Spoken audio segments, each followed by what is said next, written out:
भागवत महापुराण की रचना हुई।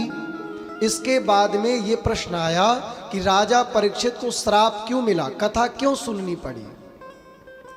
तो ये कहाँ की कथा है, बहुत ध्यान से सुनना। अपने जीवन से कभी भी दया धर्म मत जाने देना, क्योंकि जब दया धर्म चला जाता है तो हमारे जीवन की कंट्रोलिंग हमारे व्यसनों के हाथ में हो जाती है। हमारे जीवन में शरीर में बहुत सारे व्यसन बैठे हैं अंदर। हृदय भवन प्रभु तोरा, लेकिन आए बसे बहु चोरा। मैया बात समझ में आ रही है ना? ये भगवान का भवन है।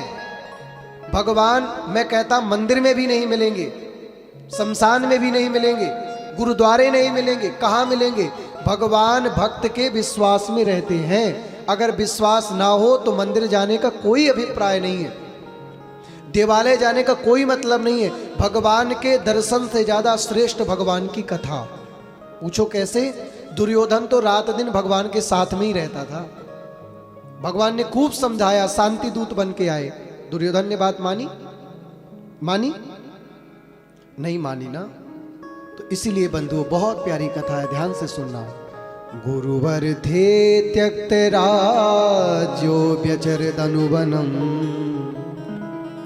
यदा मृधे कौरव सृंजयानाम, वीरे स्वथो वीर गतिम गतेषु,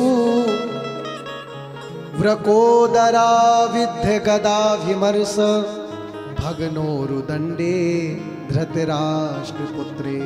बंधुओं ये कथा उस समय की है जिस समय महाभारत का युद्ध अंतिम पड़ाव पर चल रहा था। जोर से बताइए कहां चल रहा था?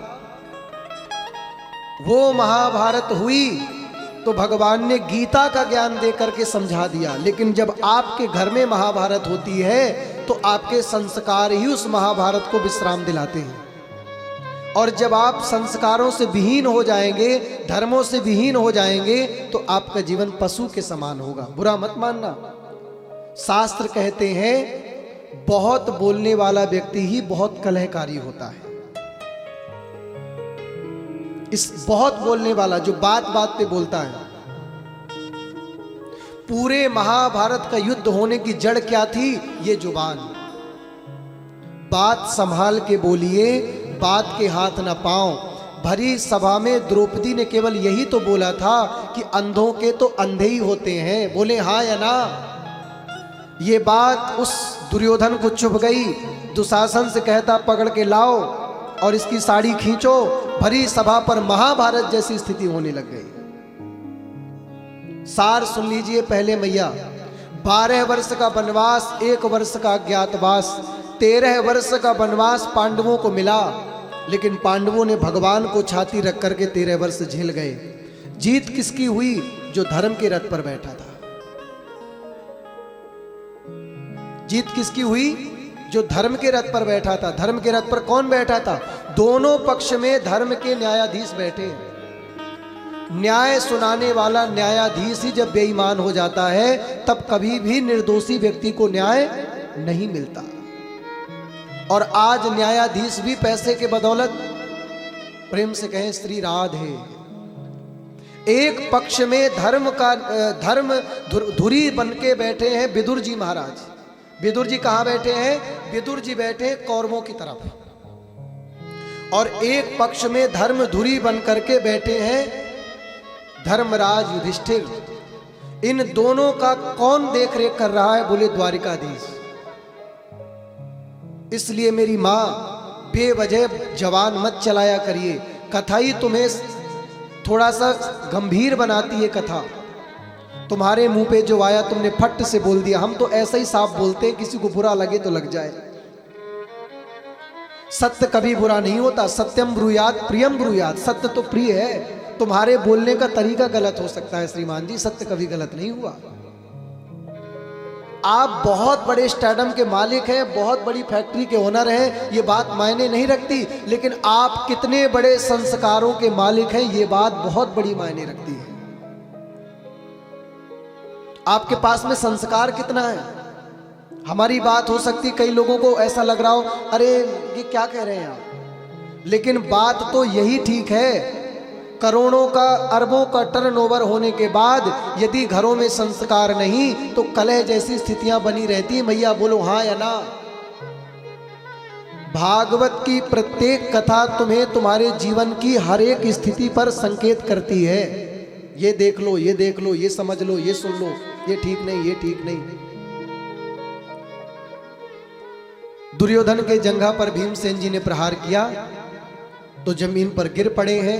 वहां पर द्रोणाचार्य जी का पुत्र अश्वत्थामा आया और अबोध 5 बालकों का सर काट करके ले आया। अब बात सुनिएगा, जो कृष्ण के भक्त हैं, जो कृष्ण के दीवाने हैं, वो कहते हैं ठाकुर जी मेरे साथ थे तो बुरा क्यों हुआ? इतनी मैं पूजा करती हूँ, इतना मैं पाठ करता हूँ, मेरे संग गलत क्यों हुआ?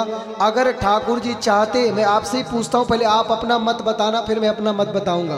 क्या ठाकुर जी को नहीं पता था कि आज द्रोणाचार्य जी का पुत्र अश्वत्थामा आएगा और 5 पांडवों का सर काट के ले जाएगा? बोलेंगे हाँ या ना? पता था या नहीं? फिर ठाकुर जी ने 5 पुत्रों को क्यों नहीं बचाया? अपने थोड़ी सी पूजा के बाद, थोड़े से पुण्य के बाद रोने वाले, माथा पकड़ करके भगवान को दोष देने वाले हमें बताएं। फिर ठाकुर जी ने 5 पुत्रों को क्यों नहीं बचाया? पांडवों के, द्रौपदी के 5 पुत्र क्यों नहीं बचाए? उसी रात में शिविर से बाहर लेकर के चले गए 5 पांडवों को और महाभारत की जीत का पताका लहराने लगे, लेकिन 5 पुत्रों को नहीं बचाया। भगवान कहते हैं होनी टाले नहीं टलती, होनी जो है वो तो होके रहेगी, क्योंकि मैं स्वयं प्रकृति के अधीन हूं। लेकिन ठाकुर जी की प्रत्येक होनी में उस व्यक्ति का, उस भक्त का हित छुपा होता है। लेकिन जब हमारे जीवन में घटना घटती है तो हमारा विवेक शून्य हो जाता है, हमें केवल घाटा घाटा दिखाई पड़ता, हमें ठाकुर जी की कृपा वहां पर दिखाई नहीं पड़ती। एक बात, अगर 5 पांडव मार दिए जाते 5 पुत्रों की बजाय तो मैया विधवा हो जाती। इन 5 पुत्रों का क्या होता? और होनी थी कि इनके घर में कोई मारा जाएगा, बिना इनके मारे जाने पर कभी महाभारत समाप्त नहीं होता। लेकिन बंधुओं, हम जगत के मानव कराते हैं ठाकुर जी, लेकिन श्रेय हमको दे देते हैं। हम आप तो माध्यम है, करने कराने वाले तो ठाकुर जी हैं, कराएंगे वो, श्रेय तुम्हें देंगे। यही बात है महाभारत की। जरा 2 मिनट की कथा ध्यान से सुनिएगा। ठाकुर जी पूरी महाभारत का श्रेय अर्जुन के हाथ में देना चाहते थे, पूरी महाभारत का। और बर्बरीक आज जो खाटू श्याम बने हैं, इनके पास में ऐसी शक्ति थी, ऐसी शक्ति थी, बर्बक कहते हैं संस्कृत में केसों को, बर्बक। बर्बक यानी इनका नामकरण धर्मराज युधिष्ठिर जी ने ही किया था। ये बंसा जी हैं, कोई अलग नहीं है। द्वारिका में जाकर के इन्होंने भगवान को प्रणाम किया था। बर्बक यानी जिसके बर्रे हुए केस हैं वो है बर्बरीक। इनके पास में ऐसी शक्ति थी कि जो पक्ष हारता ये उन्हीं का साथ देते। भगवान इनके पास में एक रूप बना करके चले गए ब्राह्मण का। बोले हमने सुना कि आपके पास में 3 बाण हैं, ऐसे बड़े अमोघ हैं, बड़े अचूक हैं। हमने सुना है कि आपने प्रण लिया है 3 बाणों से महाभारत को हरा देने का। चलिए हम मान लेते हैं कि ये 3 बाण आपके पास हैं। एक पीपल का वृक्ष दिखा दिया ठाकुर जी ने। ये मान लो सैनिक है, इनका एक एक पत्ता सेनापति है, और आप मान लो महाभारत होने लगा। कैसे, आप क्या करेंगे बताइए? देखना ठाकुर जी की लीला। अब जैसे बर्बरीक जी ने पहला बाण चलाया तो पीपल के पत्तों में छेद करता हुआ केशव के चरणों में आकर के गिर पड़ा, और उनके जब चरण में लगा तो थोड़ा सा उनके रक्त निकला, और जब रक्त निकला तो बर्बरीक जी चरणों पर गिर पड़े। बोले आप अपना असली रूप दिखाइए, मैं बाण चलाना बंद कर दूंगा। ठाकुर जी सामने प्रकट हो गए। बोले मैं असली रूप यदि बना के आता तो महाभारत का श्रेय तुम ले जाते। तुम नहीं मानते मेरी बात, क्योंकि तुमको पहले भी समझाया। लेकिन बर्बरीक जी कहते एक काम करिए, ये महाभारत का ऐसा युद्ध है, भूतो न भविष्यति, न कभी हुआ था, न कभी होगा, और न कभी होने वाला है, इसलिए मैं इसको देखना चाहता हूं। आप जो कहेंगे मैं करूंगा। आप मुझे कहेंगे किसी पक्ष से नहीं लड़ना, मैं नहीं लड़ूंगा, लेकिन ये युद्ध मुझे देखना है। ठाकुर जी ने तुरंत कह दिया कि तुम्हारा सर तो मैं कह रहा हूं काट के मुझे दान दो, लेकिन एक ऐसी पहाड़ी पर निश्चित करके रखूंगा, केवल सर होगा लेकिन प्राण पूरे होंगे। अब आप लोगों के मन में प्रश्न जगेगा कि किसी का सर काट दो तो भैया वो जीवित कैसे रह सकता है? यही तो ठाकुर जी हैं। वो मरे हुए को जिला सकते हैं और जिंदा व्यक्ति को मार सकते हैं। आपको पता हो, जब सांदीपन मुनि के आश्रम में पढ़ने गए थे तो गुरुपुत्र यमुना जी में कूद करके वो गिर के खत्म हो गया था। गुरुपुत्र वरुण लोक चला गया था। तब ठाकुर जी ने गुरु दक्षिणा के रूप में अपने गुरु जी का बेटा वरुण लोक से लौटा करके दे दिया। अब मरा हुआ कोई लौटा सकता है? बोले हाँ या ना? बताइए, मरा हुआ कोई लौटा के दे सकता है? आप दे दोगे किसी का मरा व्यक्ति? ठाकुर जी कुछ भी कर सकते हैं। पूरी पहाड़ी पर बैठे बैठे आज जो श्याम बाबा खाटू श्याम बने हैं, आज जो आपके सीकर के राजस्थान में आकर्षण का केंद्र बने हुए हैं, ये पूरा युद्ध देखे और इन्हीं के पास में पूरे युद्ध का प्रमाण था कि युद्ध कैसे हुआ कैसे नहीं हुआ। जब पूरी महाभारत में द्रोणाचार्य जी का पुत्र था कौन? अश्वत्थामा।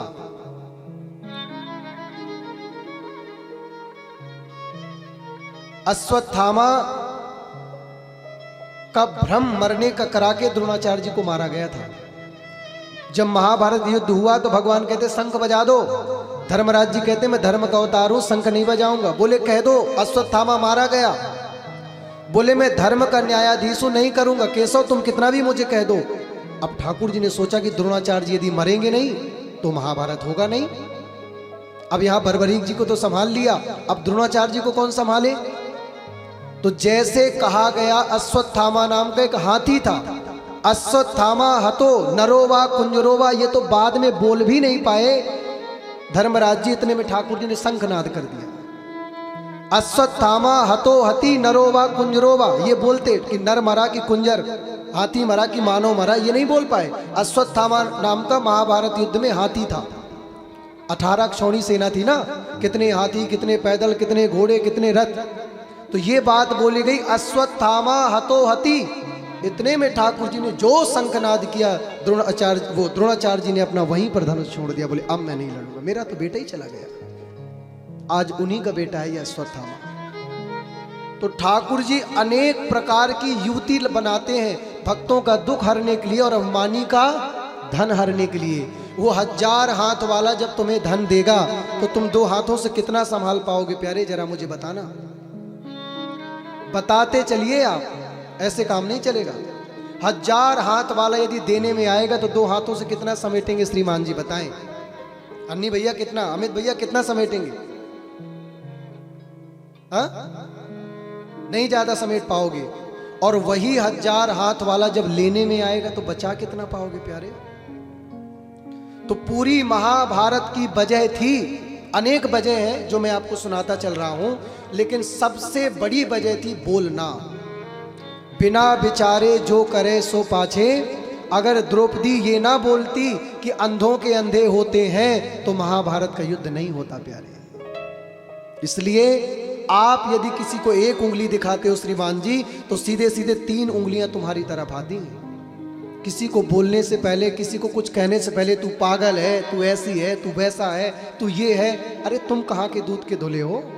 अपने अंदर भी जरा झांको ना, अपना भी फ्यूचर उठाओ जरा। वो फ्यूचर नहीं, पास्ट उठाओ। अपना भी जरा पिछला उठाओ, जरा उठा करके देखो तुम्हें में कितनी कमी है। दूसरों को भला बुरा कहने में लोगों का कुछ नहीं जाता। अभी बोल रहा था लूली बाई लूली है, कहीं भी सटक जाती है, लेकिन जिसके लिए तुम कहते हो उसका सब चला जाता है। महाभारत का युद्ध कौरव हार गए, पांडव जीत गए। क्यों? क्योंकि सारा श्रेय महाभारत को अर्जुन को देना था। खाटू श्याम जी को कह दिया कि आप मेरे ही नाम से जाने जाओगे।